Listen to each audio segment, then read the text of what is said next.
Hey everyone, welcome back to Crooked Lantern. I'm here today to show you how to properly install a mantle on a Coleman style AGM, Petromax, whatever you got, lantern. Um, the things that are inside of the lantern that glow are called mantles.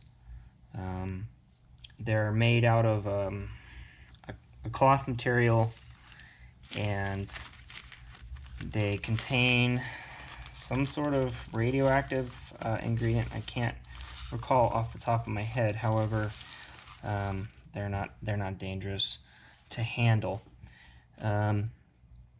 If you go into your local Walmart, you're likely to find something like this. This is an Instaclip mantle. They're newer. There's some debate on the quality, and I don't believe they use as much of that radioactive ingredient that they did in the old ones. But like many things, that means they're not as good. Really, the old ones are the good ones. So I'm not going to be using these today. I happen to have some, but we're not going to be using them today. But if you need to use it, that's okay. You may find something like this. These are string ties. These are a newer string tie. These are probably from like the 2000s, maybe the late 90s. These are perfectly acceptable. I prefer the string tie mantles because they have a tighter fit on the burner, and they're just going to seal that gas in better, so that it doesn't leak out, and then you have to replace it. This is what we're going to be using today. This is an older Silk Light. This one's probably from like the 70s or the 80s, maybe the early 90s. And these are pretty good quality. This is a 21A. That's the size. Usually come two to a pack. Coleman brand, or Coleman brand's probably one of the better ones if you can find older ones. There's another brand I can't think of off the top of my hand that's decent, but I don't have any. It says right here, 21A.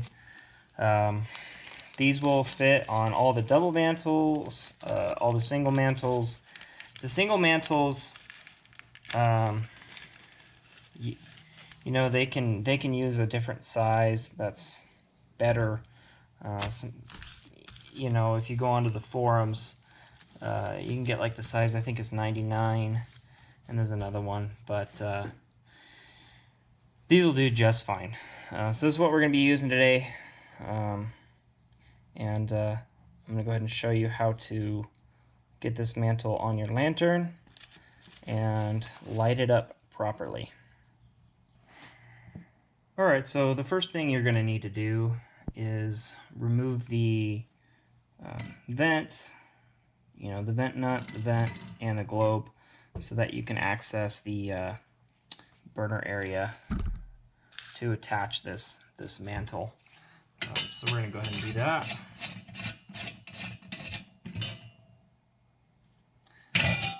Just pretty simple. If you watch my last video, I kind of go over this portion in a little bit more detail, but every lantern is going to be a little bit different on how you remove it, but generally it's a pretty straightforward getting down to this part.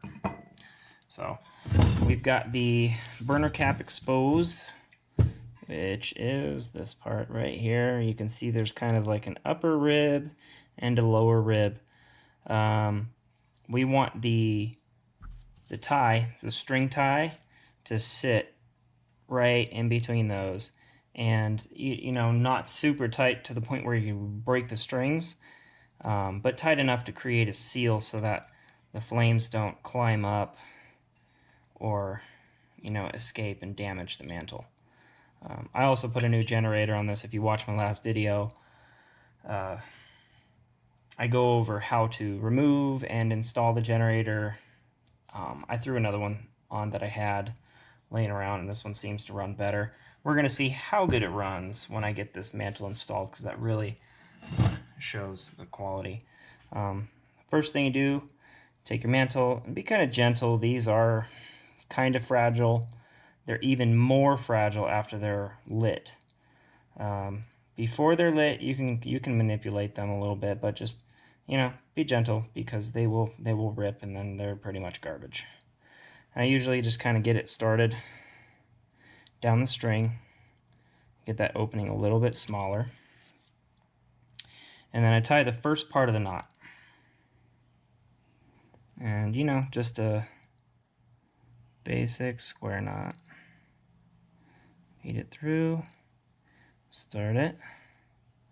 So that way you got that first part of the knot there.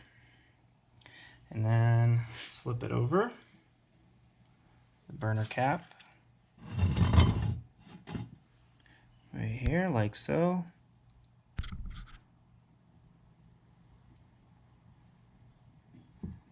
And then pull those strings tight and make sure it's sitting in that groove. That groove is there to ensure a good seal. And then this is the only chance you really got to situate it how you want it. I want it to sit like that.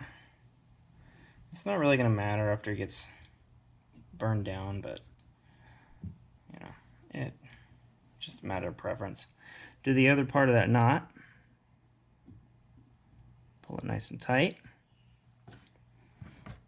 Take some scissors, cut those strings down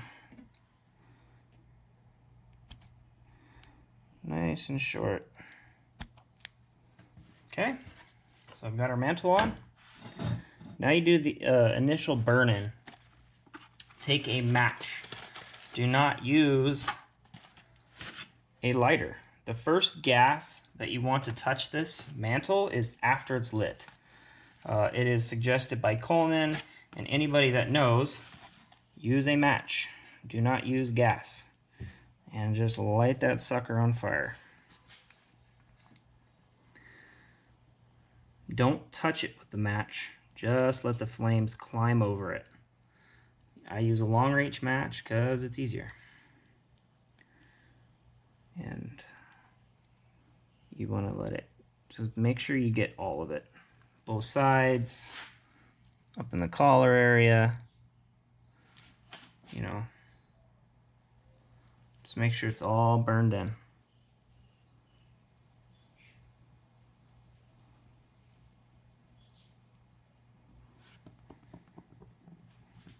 Obviously, when you're doing this part, make sure your valve is shut. Make sure there's no pressure in the tank.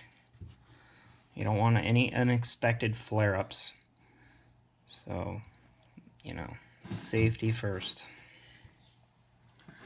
Or safety last, however you like to live your life. So, now's the fun part. You're gonna go get a beer and wait 5 minutes for this to turn white. It may not be completely white after 5 minutes, that's okay. Sometimes they just don't turn completely white. But wait 5 minutes. Set a timer at least 5 minutes before you do anything else.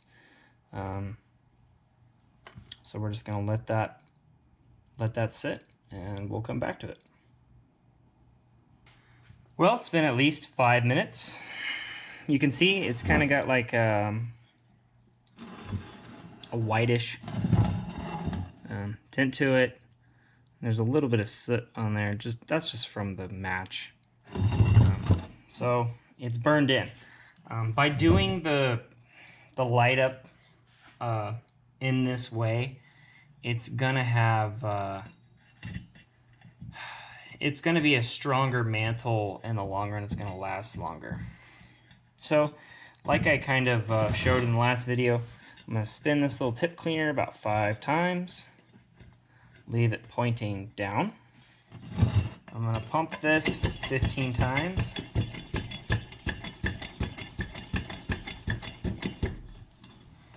Okay, and now you can take your lighter, open the valve, give it just a second, and then I close it.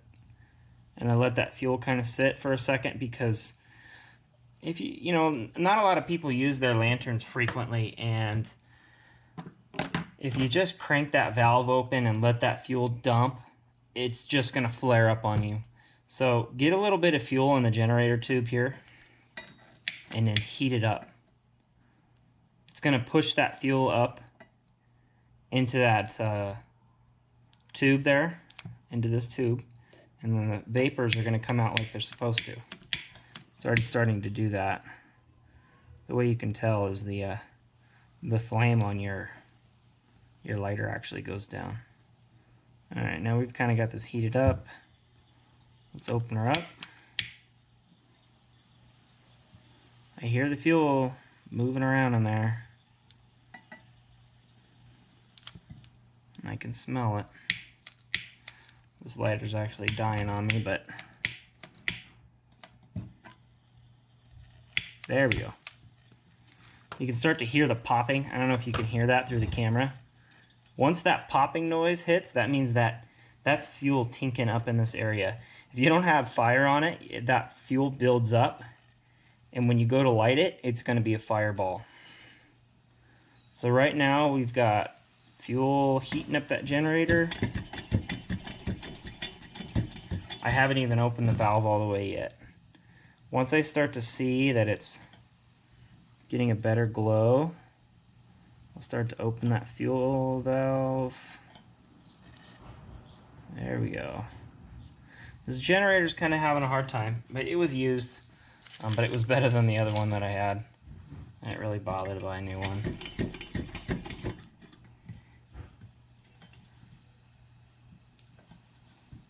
There we go. We got her lit. Open that valve all the way, back a quarter turn. That's a preference of mine. Technically, you just open the valve all the way. You know, that's what most people would do. I always go back a quarter turn. It's just kind of a habit. Be careful reassembling it. The heat is rising, and it can burn you. Let's put the bail on first. These are a little different than the 200As because the bail doesn't actually set into the valve because it's got notches. Boom. Put the valve nut on. And you're ready to rock. Again, this generator is in kind of sad condition. This could probably be a lot brighter, but that generator's just having a hard time. But I'll probably buy a new one and throw it in there. It works though, and that's the proper way to install a mantle. Coleman actually recommends that you you store these upside down in the box that they came in, which is kind of interesting. But that was, you know, because it takes that extra pressure off the mantle, and it sits on itself. You can see how that mantle's kind of pulsing. That means the generator's just not really in great condition, and it's really dim. So I guess this is a really good example of a generator that needs to be replaced. There's not really a lot you can do to help that guy out. It's the packing inside has just had it, and it's just ready for a replacement. So you know, I'll probably make another video with a 200A with a new generator and kind of show the difference of one that's failing, like this one, and one that's working. So that's how you install a mantle properly. If you had a dual mantle, it would just be that times 2. All right. If you liked the video, like, subscribe. And I also started an Instagram account under Crooked Lantern. I'll be posting a lot of pictures of past projects and current projects. So go check that out, and there'll be a lot more content there. Thanks for watching.